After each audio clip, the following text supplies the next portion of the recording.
আমাদের সকল যুব সমাজকে আহ্বান জানাবো এই ওয়েবসাইটের মাধ্যমে আপনারা আপনার বেসিক ডিটেলসটুকু দিয়ে এই মহৎ যে কর্মযজ্ঞে আপনারা প্রত্যেকে অংশগ্রহণ করুন। এই দুর্নীতিমুক্ত পশ্চিমবঙ্গ গড়তে এবং একটা বিকশিত পশ্চিমবঙ্গ গড়তে রাজনৈতিক সন্ত্রাস মুক্ত কলেজ ক্যাম্পাস এবং যুব সমাজকে একটা সুন্দর ভবিষ্যৎ দেওয়ার জন্য আমরা আগামী প্রজন্মকে যাতে একটা সুরক্ষিত পশ্চিমবঙ্গ দিতে পারি তার জন্য আপনারা প্রত্যেকে এখানে যুক্ত হন। একটা মিস কল, দাঁড়া মিস কল নাম্বারটা দে। মিস কল ধরছি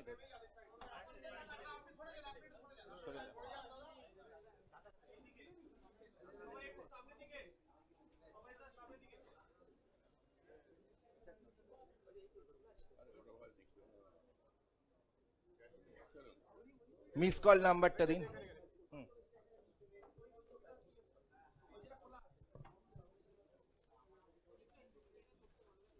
এটা না, এটা না, এটা না, এটা না, এটা না, এটা না, ওটা দে। এটা না, এটা না, আরেকটা আছে।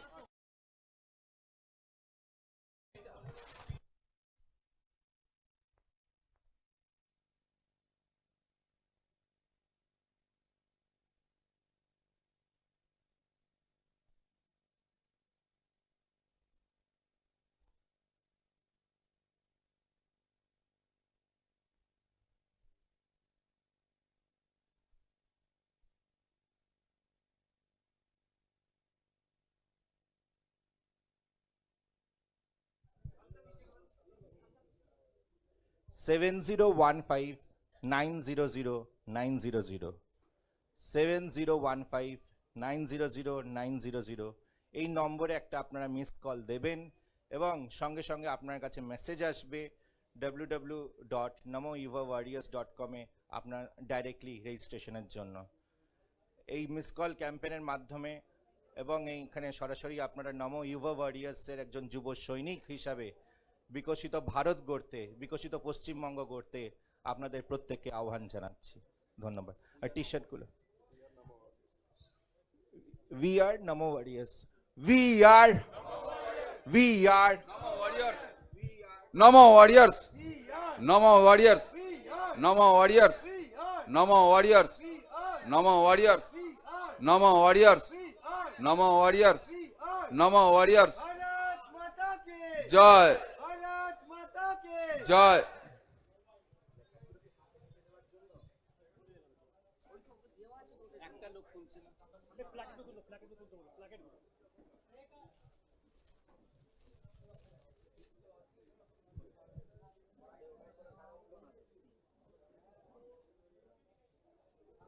ল্যাপটপটা কে খুললো? একবার দেখে নাও সমিতদাকে। শুনেন। এইবার আমাদের এই যে মূল কার্যক্রম নমো ওয়ারিয়ার্সের ব্যাপারে আমাদের মার্গদর্শন করবেন আমাদের সকলের সম্মানীয় রাজ্য সভাপতি শ্রমিক ভট্টাচার্য মহাশয়।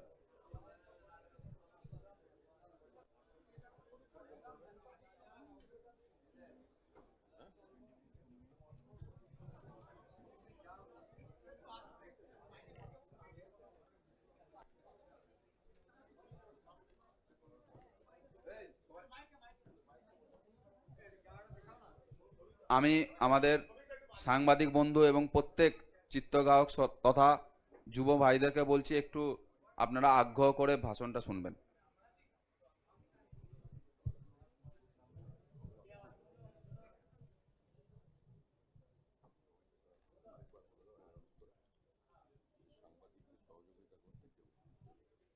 আমি আমাদের যুব ভাইদের আগ্রহ করব একটু সাংবাদিকদের সহযোগিতা করতে এবং তারা যেন একটু চুপ করে থাকেন এবং কোনো রকম কথা নিজেদের মধ্যে না বলার জন্য আগ্রহ জানাবো।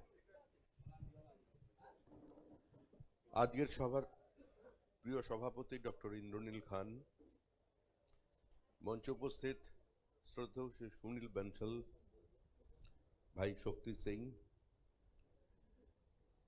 দুবরাজপুরের বর্তমান এবং ভবিষ্যতের বিধায়ক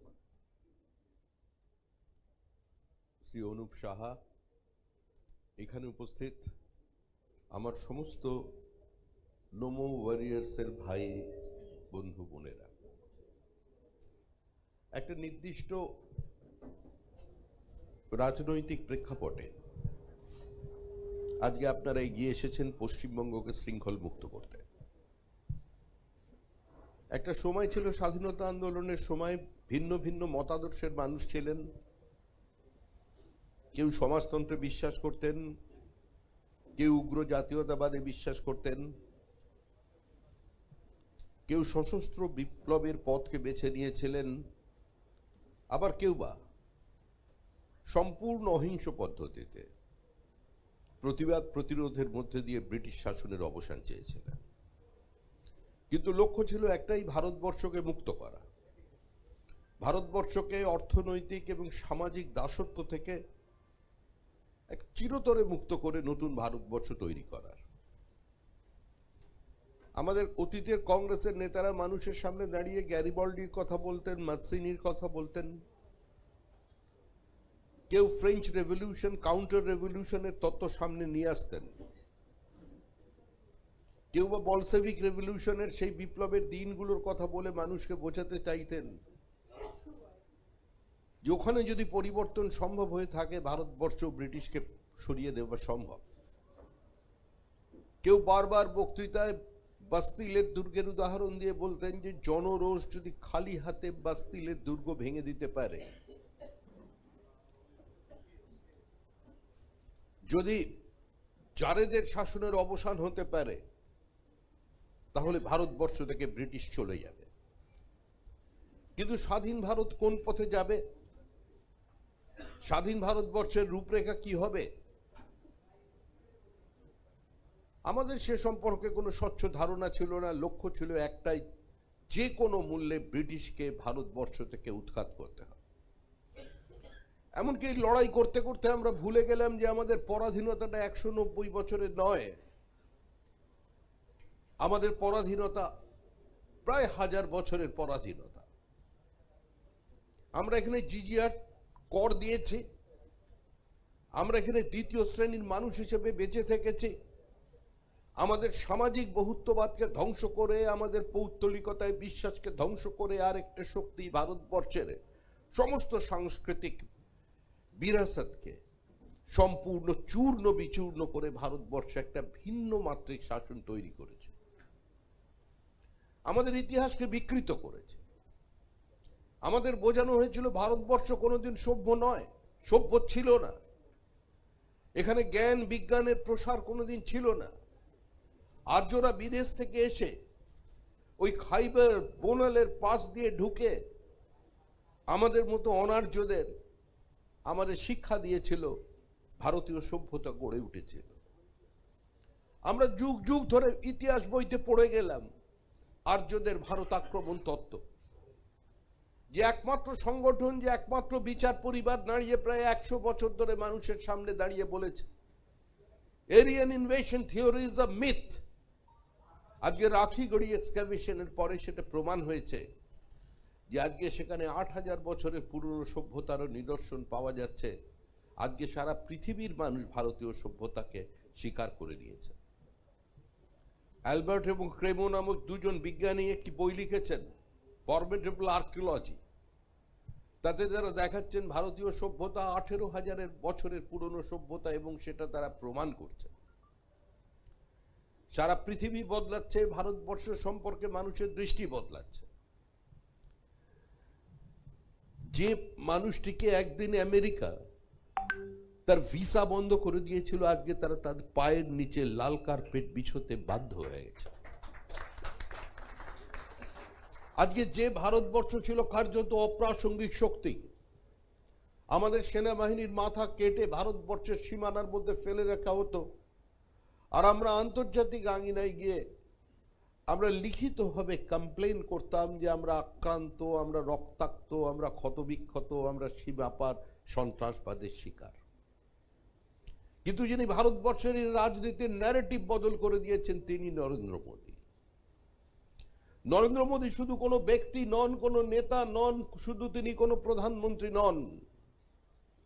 নরেন্দ্র মোদী একটা কনসেপ্ট, নরেন্দ্র মোদী একটা চিন্তা, নরেন্দ্র মোদীর দীর্ঘদিনের ভারতীয়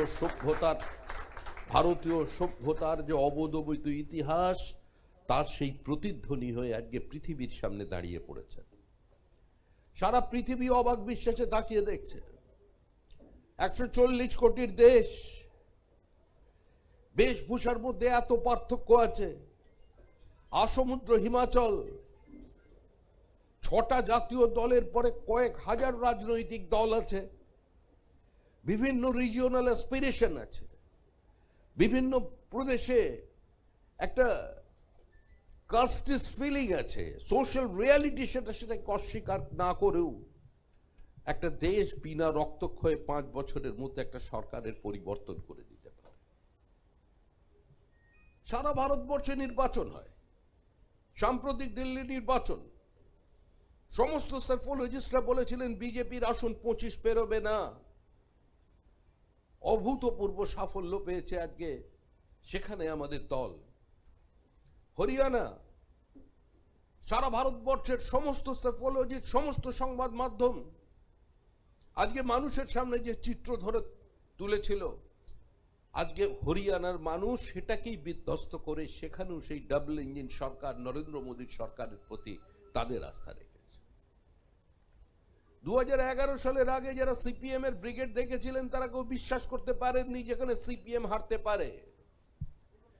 2011 সালের জনসমাগম দেখে কেউ বিশ্বাস করতে পারেননি যে সিপিআইএম এর সবচেয়ে পরিচ্ছন্ন রাজনৈতিক মুখ, যিনি পার্টির বিরুদ্ধে কেউ পশ্চিমবঙ্গে শিল্পায়নের চেষ্টা করছেন, সেই বুদ্ধদেব ভট্টাচার্য, যিনি পার্টির দুর্নীতির বিরুদ্ধে আওয়াজ তুলে একসময় মন্ত্রিসভা থেকে পদত্যাগ করেছিলেন, সেই বুদ্ধদেব ভট্টাচার্য আজকে তার নিজের নির্বাচনী কেন্দ্রে রাজনীতিতে ল্যাটারাল এন্ট্রি নেওয়া একজন ব্যক্তি, যিনি 21শে জুলাই এর গুলি চালানোর অর্ডার দিয়েছিলেন, তার কাছে নির্বাচনে 50,000-এর বেশি ভোটে হেরে যেতে পারে।